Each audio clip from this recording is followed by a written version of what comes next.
Professora Iris Kantor, o que nós vamos ver nesse documentário sobre o Museu Plantin-Moretus? Esse documentário conta a história da editora, uma das primeiras editoras da era pós-Gutenberg, que foi fundada na Antuérpia em 1555 e que sobreviveu até 1876. Essa editora publicou os primeiros livros importantes na área de História Natural, Medicina, Geografia e também produziu a famosa Bíblia Poliglota. A importância desse acervo é extraordinária. A editora, museu, possui, digamos, o mais completo, né, biblioteca de obras raras do século XVI e XVII da Europa, mais importante, inclusive, que o Museu Gutenberg. Esse documentário que vocês vão ver agora acompanha um livro chamado Mundo sobre Papel, publicado pela EDUSP, e que é o resultado de pelo menos 10 anos de investigação de pesquisadores em várias instituições universitárias sobre o mundo editorial flamengo. Vamos ver agora o documentário.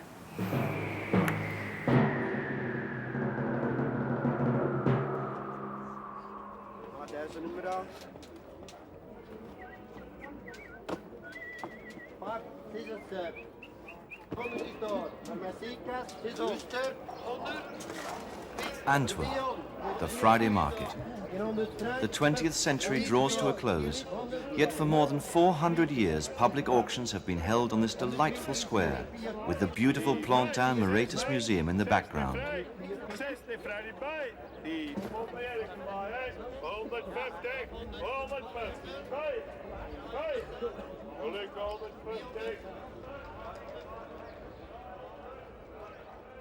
On the west side of this square, the characteristic 18th century facade reminds us that up until 1876, it housed the Plantin-Moretus family's home and workshops.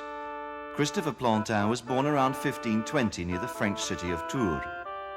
As a skilled bookbinder, he arrived in Antwerp in 1549, and from 1555, he worked as a printer-publisher.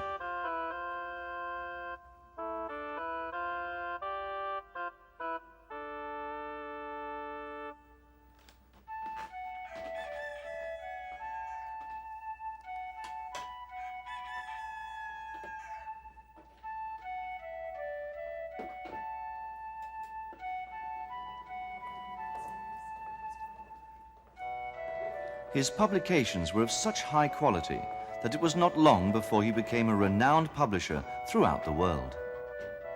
For some time, Plantin was arch-typographer to King Philip II of Spain, and thereby met a lot of very influential people who couldn't help but be impressed by his craftsmanship. His visitors were received in this small room.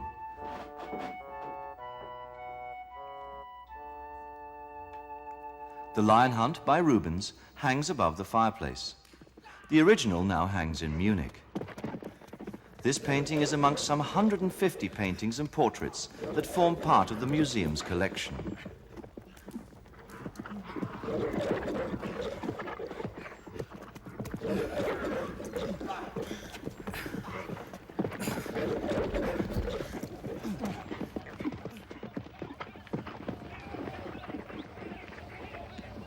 The walls of this small but cosy room are hung with remarkable and rare 16th century Flemish tapestries. They depict scenes from the life of the mythical queen of the Massagetes, who defeated and killed Cyrus, the great king of the Persians.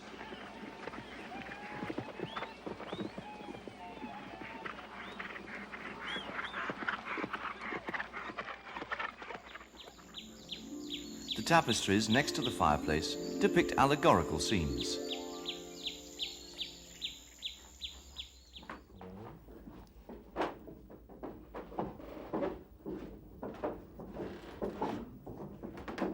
Plantin welcomes his guests in the great drawing room, which now contains, amongst others, these two beautiful 17th century art cabinets from Antwerp.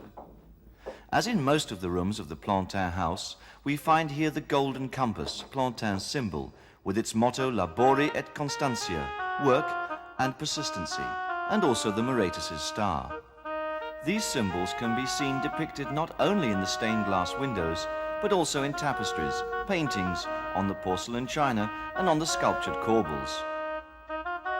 Here hang the portraits of Plantin, his wife Geneviève, their daughter Martina, and their son-in-law Jan Moretus, as do those of Balthasar I Moretus and Justus Lipsius.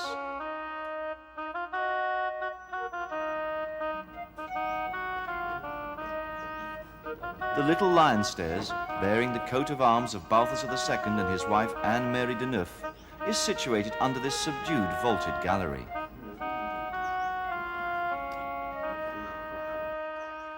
Via the gallery, we enter the small shop situated on Holy Ghost Street. Along the walls of this 17th century bookshop, bookcases and shelves contain Plantin's prints. Here we can see a beautiful example of one of the two color prints that came from the Plantin presses.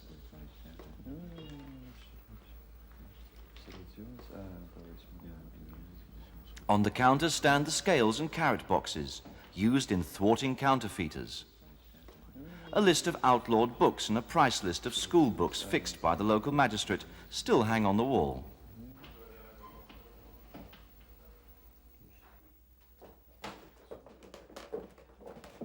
Through the leaded windows, we have a view of the back of the shop where the accountant sits doing his daily accounts.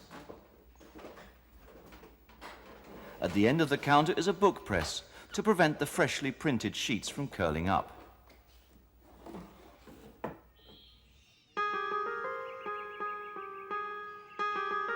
As in many of the patrician houses, the walls of this dining room are draped with Oudenarde tapestries. Green is the predominant color in these pastoral scenes, and the term verdures, by which they're known, comes from the French vert, meaning green.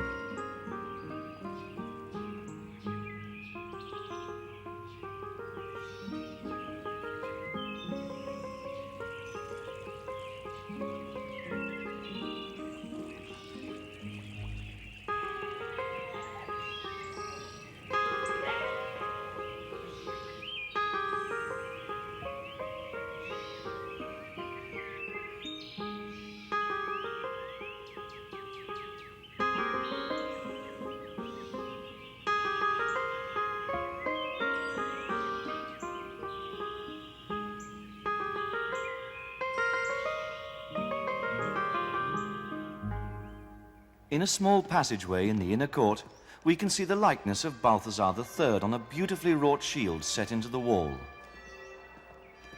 With its flower beds and vines, the inner court and the covered gallery emit a feeling of peace, an oasis in the middle of a city, with all around it the spirit of the Flemish Renaissance. There is a lovely view of the south and west facades from the Lion Stairs, the oldest part of the Plantin residence.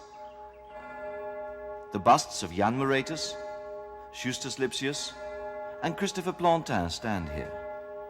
The bust of Balthasar I Moretus, who commissioned this wing, graces the wall of the east facade. Above the gallery, busts of later masters of the Officina Plantiniana can be seen. The publication of a book has many stages. The casting of the print types was the basis of this typographical operation.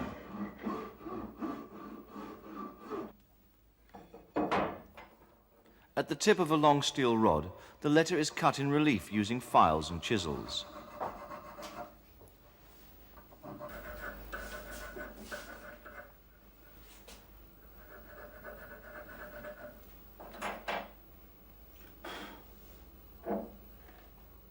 Parts of the letter that cannot be reached with a file are removed using a negative punch.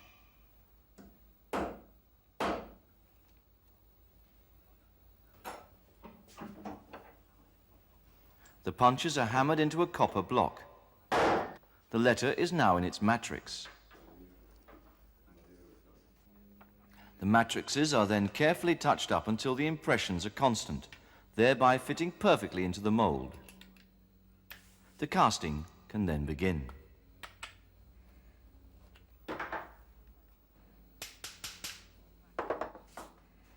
The matrix is secured in the bottom of the pot. The molten metal, an alloy of lead, tin, copper and iron, is then ladled onto the mold.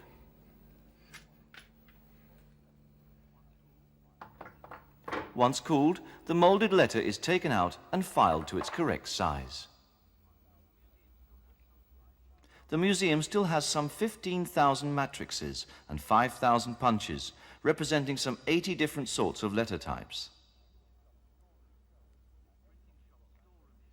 The printing shop storeroom shelves are evidence of this diversity and are full from top to bottom with typecases.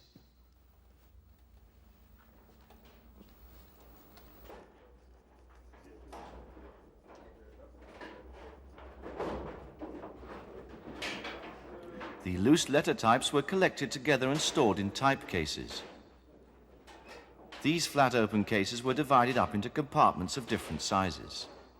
The compositor holds his compositor's stick in his left hand. This is a wooden hook on which words or sentences can be set one above the other. With his right hand he takes the letters in their correct order out of the type case. Then the words are put together to form columns and eventually pages on a wooden board called a galley. The pages form a composition. This is then strongly bound with a cord.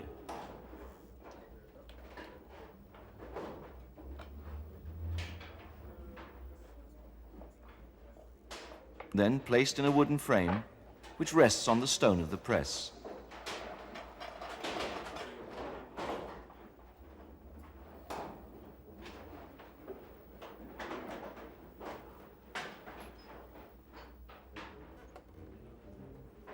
The composition is then secured tightly in the frame by using small wooden blocks.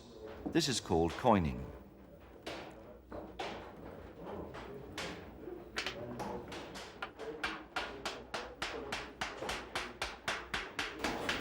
The text is now ready for proofing. The text is inked using a pad, a semi-spherical leather ball filled with cording wool. The moistened paper is then laid on the timpan. The frisket and timpan are folded shut and laid on the composition. The carriage is then slid under the printing plate, and by pulling sharply on the handle, the page is printed.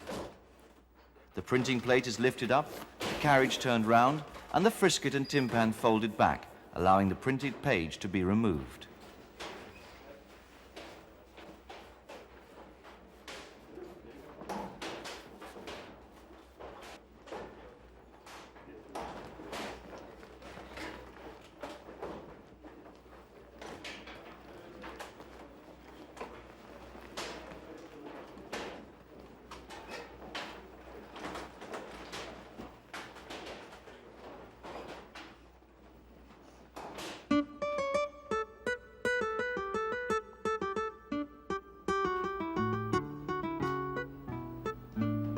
The pages are checked by proofreaders for all kinds of mistakes that can occur during the setting.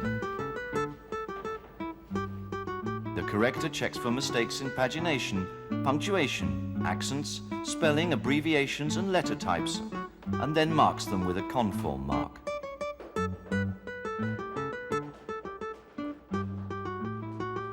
The corrected pages are then laid in order in the relevant drawers of the corrector's desk.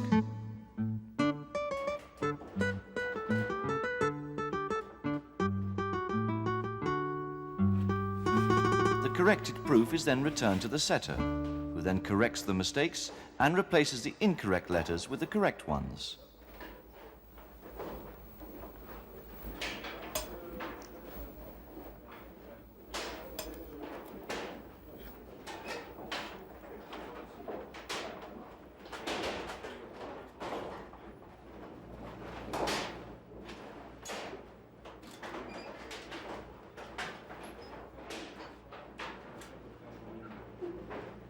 There follows a second proofing, what is known as the revised proof.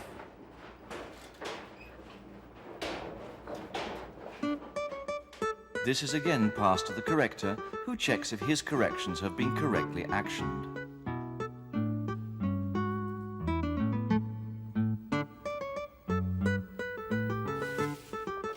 When satisfied, he puts his stamp of approval, his fiat, on the revised proof. The text can now be printed on one of the many presses in the shop. At the height of his career, Plantin printed as many as 50 publications a year on at least 16 different presses, a fact that takes on a real importance when compared to France's biggest printers, the Estienne family, who never used more than 4 printing presses. Plantin was the most important printer of his time. Thousands of books were printed at the Officina Plantiniana, including many scientific and religious publications bound for Spain and her colonies. Although production slowed down during the troubled years of the 16th century, the Officina Plantiniana managed to keep up its high standard of quality. Many important books were still printed on a regular basis, like this one on botany by Libelius. The Thesaurus Teutonicae Linguae, the first Dutch dictionary, initiated by Plantin himself.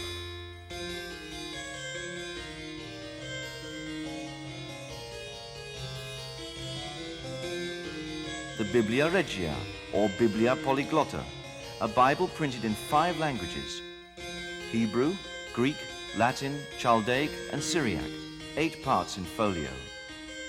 The most important work ever undertaken by a printer in the Netherlands.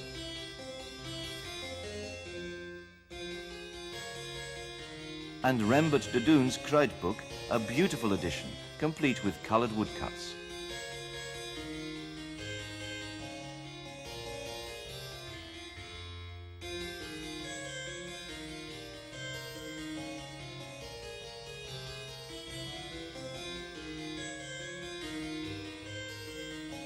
Plantin published many of the works of the great humanist Justus Lipsius, and this room is named after him. The room is decorated in 16th century Spanish gilt leather, guadamasil, a very rare example whose Moorish origin is quite clear from its elegant arabesque motifs.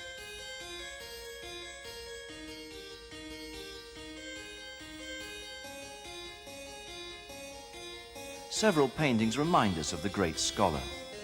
Above the fireplace hangs an old copy of Rubens's Justus Lipsius and his pupils. Philip Rubens, amongst others, can be seen alongside the great humanist, and in the background Rubens has portrayed himself in the painting. Another portrait of Lipsius hangs above the entrance. And here we see the portrait of Seneca, the Roman philosopher, painted by Rubens. The office is situated next to the Justus Lipsius room, and both these rooms are part of the oldest part of the house. Rich Malines gilt leather decorates the walls. It's clear that this is an office, and the fine oak desk, the letter case set into the wall, and the small safe, reinforced with iron bars, are evidence of a successful businessman. The museum is rich in archives, an inexhaustible mine of information regarding the history of the Officina Plantiniana, of the art of printing, and a record of the economic, social, and cultural status of our regions of that period.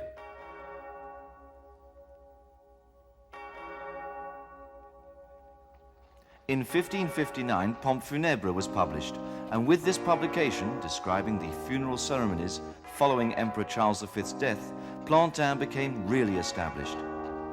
For the first time, copper engravings were used on a large scale as book illustrations.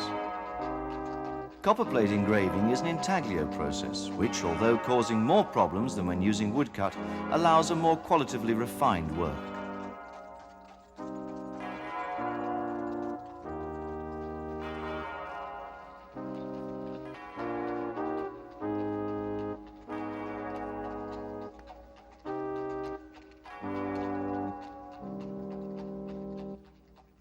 The Antwerp Baroque book reached its zenith with the designs of its front pieces by, amongst others, Peter Paul Rubens, and became an international leader in its style.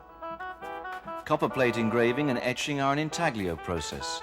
Before introducing the ink, the plate is heated to help the fluidity of the ink, thus allowing a smoother surfacing of the parts to be engraved. With a pad, a piece of felt, or simply with the fingertips, the ink is rubbed into the engraving. The ink remaining on the surface of the plate is wiped away carefully with the hand. The effect made by the ink that remains between the lines is called intaglio. The moistened paper is then laid out on the plate and covered with a thick and flexible layer of felt. Plate, paper, and felt are turned through the 2 cylinders of the intaglio press. By exerting pressure, the paper is pushed into the deeper grooves and soaks up the ink. Plantin was quick to see the many advantages offered by using copperplate engraving and etching. Finer and more precise work was now possible, giving a wider tone spectrum. A greater gradation between white and black, including all the shades of grey, could be arrived at according to the depth of the ink and the distance between the lines. Using copper plates, a much larger impression than that using woodcuts was possible. Copperplate engraving resulted in far more detailed drawings in books on anatomy. There are still about 15,000 woodcuts and 3,000 copper plates remaining as examples of the work of the Plantin-Moretus family.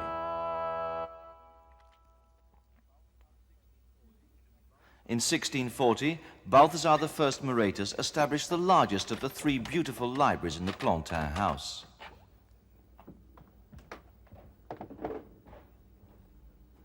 The museum has in total some 30,000 volumes of beautifully handwritten books, including the Chronica by Froissart and King Wenceslas of Bohemia's Bible, which dates from 1403.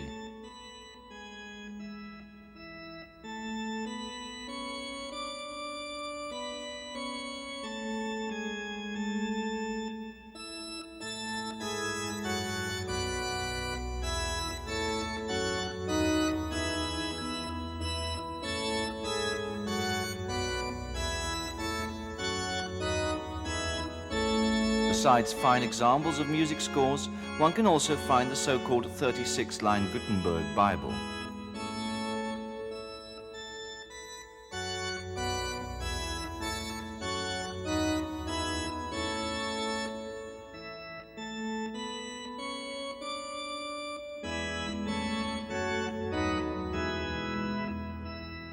The fact that the library was also used as a chapel is borne out by the 17th century busts depicting saints and popes, as well as the altarpiece, Christ on the Cross. Nearly all of the Plantin-Moretus prints can be found here, as well as a beautiful collection of Antwerp prints and a wide choice of works from foreign topographers.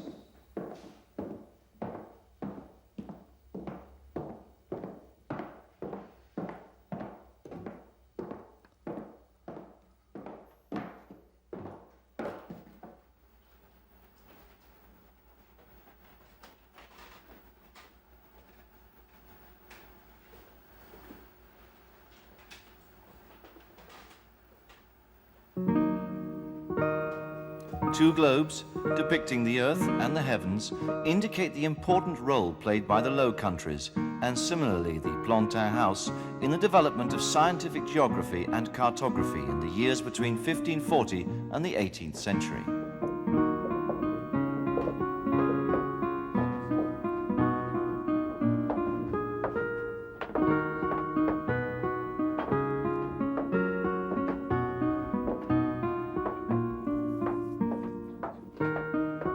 The map of Antwerp, drawn by Virgilius Bolognensis and Cornelius Graffius in 1565, cannot fail but hold our attention.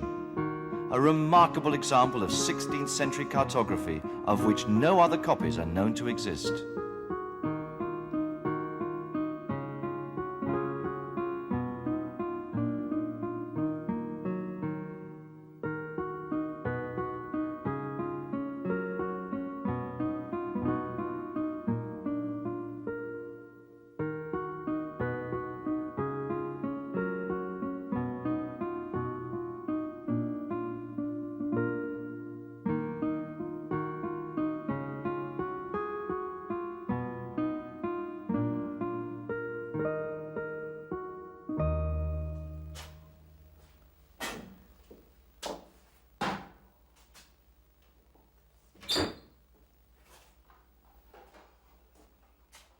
Following the maid from the kitchen, we arrive in the 17th century drawing room, where the company is seated around the table.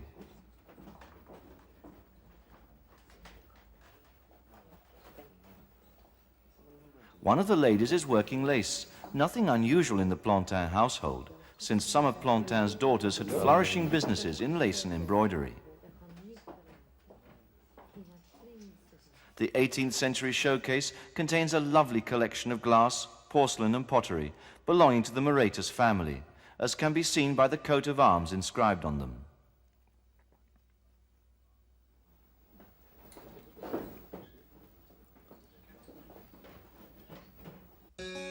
In the meantime, the visitor's wife has seated herself at the harpsichord. Inside the harpsichord's cover is an adaptation of a painting by Rubens, St. Cecilia playing organ.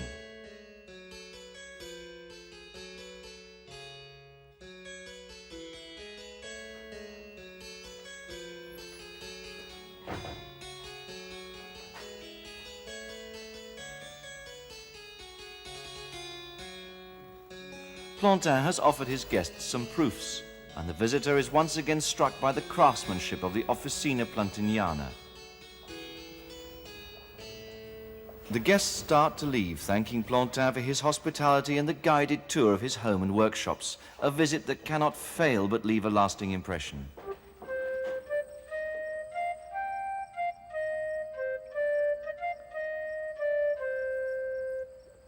Plantin's day is drawing to a close. Before going to bed, he'll check the proofs and manuscripts of that day, and then it'll be time to enjoy a well-deserved night's rest.